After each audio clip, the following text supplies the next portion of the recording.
അസ്സലാമലൈക്കും. ഇന്നത്തെ വീഡിയോ എന്ന് പറയുന്നത് നമുക്ക് ചെറിയൊരു അൺബോക്സിങ് വീഡിയോ ആണ്. അൺബോക്സിങ് വീഡിയോ എന്ന് വെച്ചാൽ നമുക്ക് പെരുന്നാളിന് നമ്മുടെ നെയ്ബർ നമുക്ക് തന്ന ഗിഫ്റ്റാണ്. ഗിഫ്റ്റ് എന്ന് പറഞ്ഞാൽ ചെറിയൊരു കവർ നിറച്ച് ഇവിടെ സൗദിയിൽ അങ്ങോട്ടും ഇങ്ങോട്ടും ഗിഫ്റ്റ് കൊടുക്കുമെന്ന് തോന്നുന്നു. എനിക്ക് അങ്ങനെ അറിയത്തില്ല, ഫസ്റ്റ് ടൈമാണ് ഞാൻ, അതുകൊണ്ട് എനിക്കങ്ങനെ അറിയത്തില്ല. നമ്മുടെ നെയ്ബർ എന്ന് പറയുന്നത് ഒരു യമൻ ഫാമിലിയാണ്. നല്ല സ്നേഹമാണ്, നമ്മുടെ നാട്ടിലെ ബെസ്റ്റ് ഫ്രണ്ട്സ് എന്നൊക്കെ പറയത്തില്ലേ, അതുപോലത്തെ നല്ല സ്നേഹമുള്ള ഒരു ഫാമിലിയാണ്.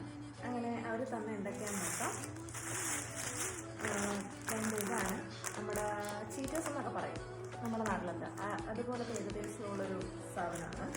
പിന്നെ ഇതും ഏകദേശം അതുപോലെയുള്ള ഐറ്റമാണെന്ന് തോന്നുന്നു. ഇതൊന്നും ഞാൻ കഴിച്ചിട്ടില്ലാത്തതുകൊണ്ട് എനിക്ക് അറിയാൻ പറ്റില്ല. ഇതാണ് കുഞ്ഞിന് മോന് വേണ്ടിയിട്ടുള്ള ഐറ്റമാണ്. ഇതിനകത്തും സ്നാക്സ് ഐറ്റംസ്, യെസ് ആണ്, കുഞ്ഞി ബിസ്ക്കറ്റ്, ലോലിപോപ്പ്, ഇതിൻ്റെ 2-3 ഐറ്റംസ് ഉണ്ടായിരുന്നു. എൻ്റെ മോൻ തിന്ന്